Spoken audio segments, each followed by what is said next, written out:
reminder that we are in full swing of election speak, and it's as if the governor has woken up with amnesia, because everything that he has fought against, he has opposed, he has tried to dismantle, he has rejected, comes 180 degrees today on many of the issues that we as Democrats for the last 8 years have been talking about.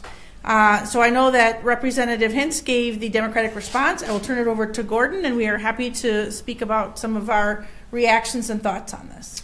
Well, I would start off just by saying, even for an election year, the audacity of Governor Walker to give this speech is really something. After making the largest cuts in state history to K-12 education, he tries to take credit for a one budget increase in K-12 education. After trying to dismantle Wisconsin's long-term care system in the last budget, he's now taking credit for that system that exists. In 2 straight budgets, the governor proposed eliminating the senior care program, and today he tried to say we're going to expand it and ask for a waiver forever. The governor, who came out in support of repealing the Affordable Care Act, getting rid of pre-existing conditions coverage, and when he was even asked, said he supported getting rid of that, is now trying to be a champion of covering pre-existing conditions. He even tried to take credit for a Highway 441 project that he delayed and now got back on time and said that he moved it up.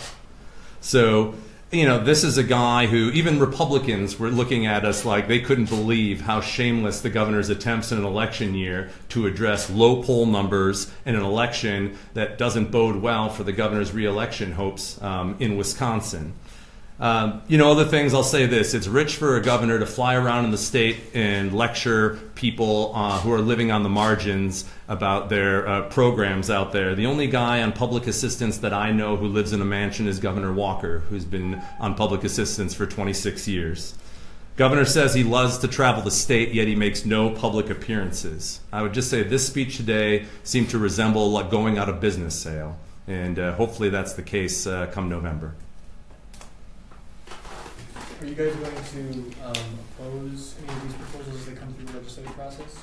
Well, obviously we have to see if there is an appetite in the Republican-controlled legislature to take up many of these initiatives. I think that there was a bit of a level of uncomfortableness with many of these proposals that he is now proposing to put out there.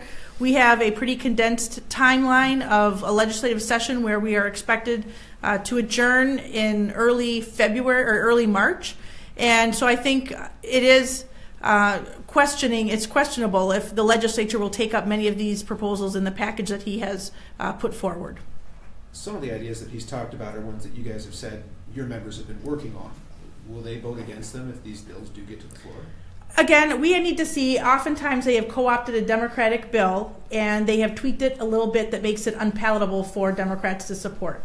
The fact that we've seen him go after many of the initiatives that we as Democrats have been talking about financial assistance for refinancing student loans. We've been talking about helping working families with child expenses. We've been talking about affordable health care. We've been talking about pre-existing conditions. We've talked about the need to reform juvenile corrections.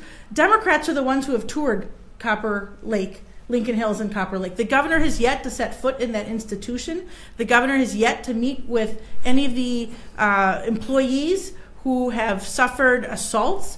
And for him to talk about the timeline and addressing juvenile justice and corrections in the state, for someone who in the last 8 years, I don't recall him ever talking about it or mentioning it, is simply ironic. Is the child tax credit, you guys have proposed a child care deduction or credit? Yeah, the governor, as I understand it today, the governor just brought out families from across Wisconsin and said it sounds like it's a tax credit for $100 per child. So we have looked at measures to look at assistance in child care costs and being able to deduct that from your taxes. Again, we haven't seen what the governor, he simply brings out Wisconsin families and talks about $100 per child. And I think one of his main points is we want to be able to send $100 checks to voters before the election.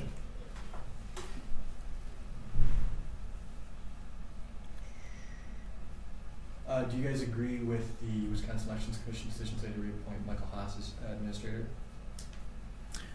We had a long, robust debate yesterday on the floor of the Senate, and we have maintained that he has the support and the confidence of the board. And so I think that is telling in that action today that he continues to have the confidence.